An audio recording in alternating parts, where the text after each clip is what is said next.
Ethiopian famines from 1974 to 1985 were catastrophes that ended tens of thousands of lives. The famines occurred because of the revolution, protests, and starvation. It started based on the decreased rainfalls and sudden increase to military spending, which increased the harshness of the famine. The government response to the famine was slow, therefore only digging the hole of the famine deeper and making it harder to provide support to the starving people. In 1974, Emperor Haile Selassie was in power, but it was later found out that even though he claimed to be helping the famine, he had over $1 billion in his own money and didn't give 1 cent to help. Selassie's regime had lost public confidence following the first famine, leading to the Ethiopian Revolution, where students rose up and tried to overthrow the government.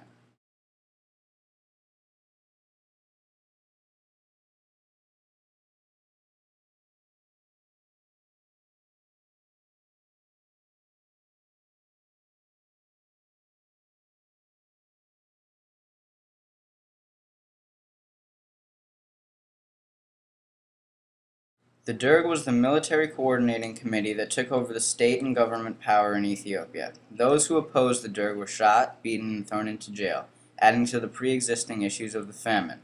Many of these people killed by the Derg were people who might have helped end the famine.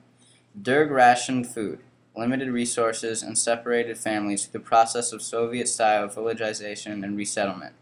Mengistu originally wasn't in charge of the Derg. Actually, they wanted to dispose of him because he was a troublemaker, but later, once the Derg realized what value he contributed and how he was an influential leader, he was promoted to a higher, more authoritative role in the Derg. There were many protests going on against the Derg, but since the Derg was so powerful, nothing changed.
Teff was the staple grain in Ethiopia that was used to make injera, a fermented bread.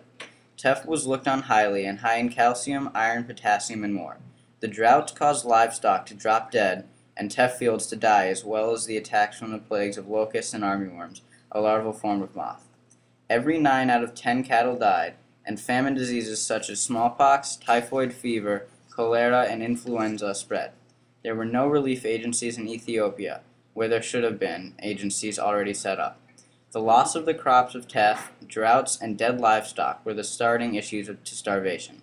A personal story is told from the perspective of a man who lived during the times when the Derg was in power and the famine was occurring. He recounts, "The Derg is one of the reasons people are hungry. I can't even remember all of the people who have had their crops burnt. The government always comes during harvest. The army took 500 cows and oxen from my village. They burned people's houses and took honey, butter, and anything made of leather. They didn't bother to carry the grain. They just buried it. The militia, the farmers from the area, they take our tools so they can use them.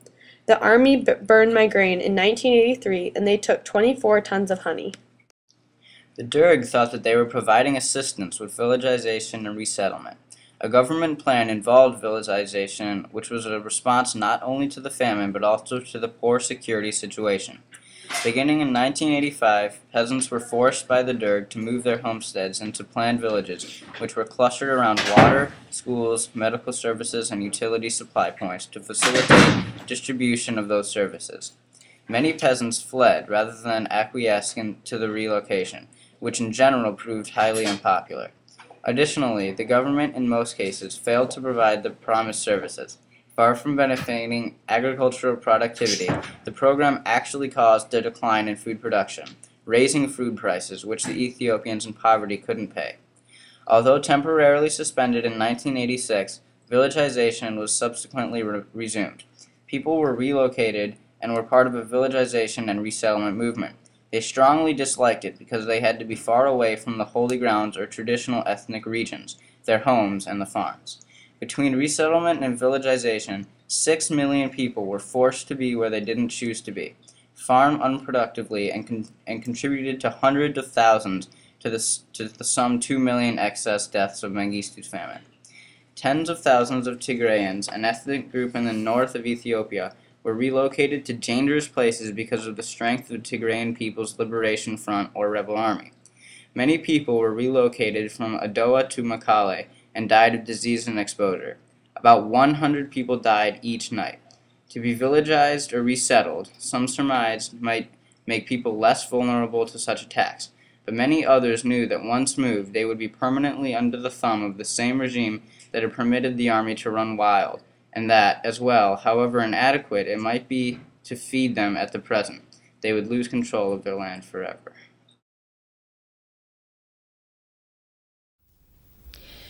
In Ethiopia, 7 million people are threatened by starvation. Thousands have already died.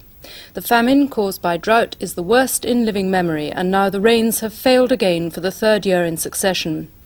The relief organisations are doing all they can, but there just isn't enough food to go around. One of the worst hit areas is in the north of the country, where the problem has been complicated by 2 secessionist wars in Eritrea and Tigray. 40,000 refugees have converged on the town of Korum in the hope of getting some food and medical aid. Our correspondent Michael Burke has been back to Korum after 4 months, and he found the situation far worse. Dawn, and as the sun breaks through the piercing chill of night on the plain outside Korum, it lights up a biblical famine, now in the 20th century. This place, say workers here, is the closest thing to hell on earth. Thousands of wasted people are coming here for help. Many find only death. They flood in every day from villages hundreds of miles away, dulled by hunger, driven beyond the point of desperation. 15,000 children here now, suffering, confused, lost. Death is all around. A child or an adult dies every 20 minutes. Korum, an insignificant town, has become a place of grief. Michael Burke on the victims of the famine in Ethiopia. And reaction to that report, shown in earlier news programmes, has been enormous, not least from the relief agencies who've been working in the area. But much of their response has been anger that more has not been done by governments to help.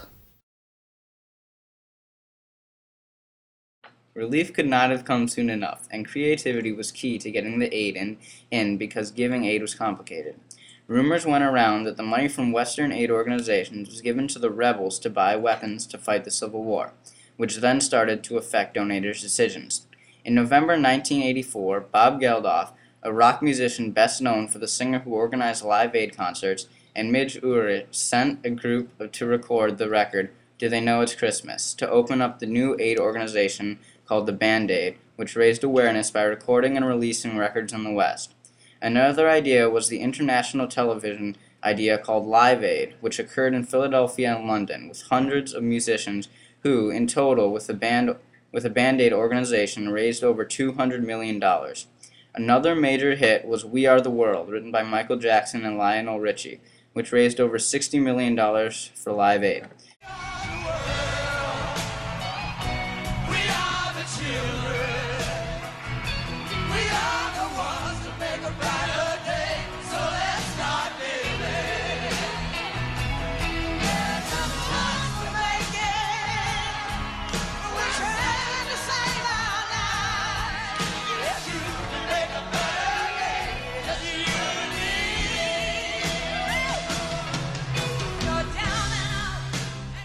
The funds raised made a huge difference and helped change the situation in Ethiopia, or so the people thought. One rebel leader suggested that as much as 95% of the aid raised by Live Aid was going to the Tigray's People Liberation Front, or TPLF, in 1985 and was diverted from famine victims. Bob Geldof said, Produce me one shred of evidence, and I promise you, I will professionally investigate it. I will professionally report it, and if there is any money missing, I will sue the Ethiopian government for that money back, and I will spend it on aid. This BBC News broadcast affected how much people donated for a while, until the BBC then realized they made a mistake and apologized to Live Aid and Band-Aid organizations. DeWitt Georges, the Commissioner of Relief and Rehabilitation in Ethiopia, was in a strange and awkward position because he had to walk the fine line between Mengistu's denial of the famine and the dictator's contrary demand that they get help without anyone questioning his policies. Unfortunately, Addis Ababa was full of journalists, TV crews, and aid volunteers who were swarming over the famine victims, which angered Mengistu as he was preparing for the 10th birthday of the revolution. Ethiopia was now full of relief shelters, or, in other words, meat markets, because the cameramen would film people who were on the verge of dying and televise it. Another problem with this so-called relief was that when American singer Harry Belafonte and his group came with a plane full of relief supplies, they were directed to a hospital unit rather than the scene of the famine. Mengistu, in total, spent 30 minutes in the afflicted areas. Only after so, many people commented on the famine that he couldn't avoid it any longer. When responding to the future's crisis, people should be more on focused helping the people rather than only doing it for their profession. In the spring and early summer of 1985, relief shelters closed and the Ethiopians returned to their home areas of new villages in order to wait for the rain to grow food, but they weren't given tools, seeds, or medical supplies to aid them while farming. The power struggle between the civilians of Ethiopia and the Derg was the reason the Ethiopian famine was so devastating. As long as the Derg was in power, people would continue to be starving. When giving aid to Ethiopia, people had to be creative because Mengistu didn't want people to focus on the weakness of the government, so the aid givers had to find ways to spread awareness and help that wouldn't cause problems with Mengistu.